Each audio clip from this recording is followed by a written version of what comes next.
ஒரு பனியால் மூடப்பட்ட கிறிஸ்மஸ் ஈவ் இரவில் சாண்டா கிளாஸ் தனது மிகப்பெரிய இரவிற்கு தயாராகிக் கொண்டிருந்தார்.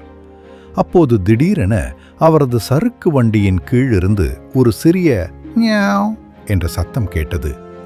அங்கிருந்து பச்சை ஒளி வீசும் கண்களும் கழுத்தில் சிவப்பு ரிப்பனும் அணிந்த ஒரு சிறிய வெள்ளை பூனை துள்ளி வெளியே வந்தது.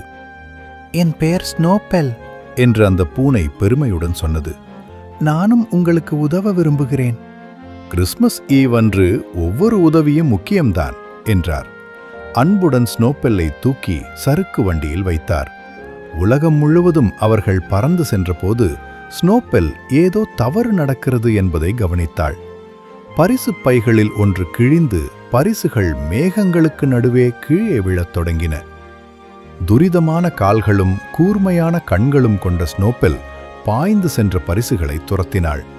ரிப்பன்களை பற்களால் பிடித்து பெட்டிகளை மீண்டும் பைகளுக்குள் தள்ளி வைத்தாள். பின்னர் ரெயின்டியர்கள் சோர்வடைந்தபோது ஸ்னோபெல் அவர்கள் அருகே சுருண்டு படுத்து மெதுவாக புர் என்ற சத்தம் எழுப்பினாள்.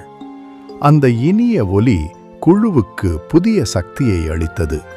சறுக்கு வண்டி முன்பை விட வேகமாக பறந்தது. காலை நேரம் வந்தபோது அனைத்து பரிசுகளும் வழங்கப்பட்டிருந்தன. சாண்டா கீழே மண்டியிட்டு ஸ்னோபெல்லின் ரிப்பனில் ஒரு சிறிய தங்க மணி கட்டினார். வடதுருவத்தின் மிக துணிச்சலான, கனிவான, இனிமையான புர் சத்தம் கொண்ட பூனைக்கு என்று அவர் சொன்னார்.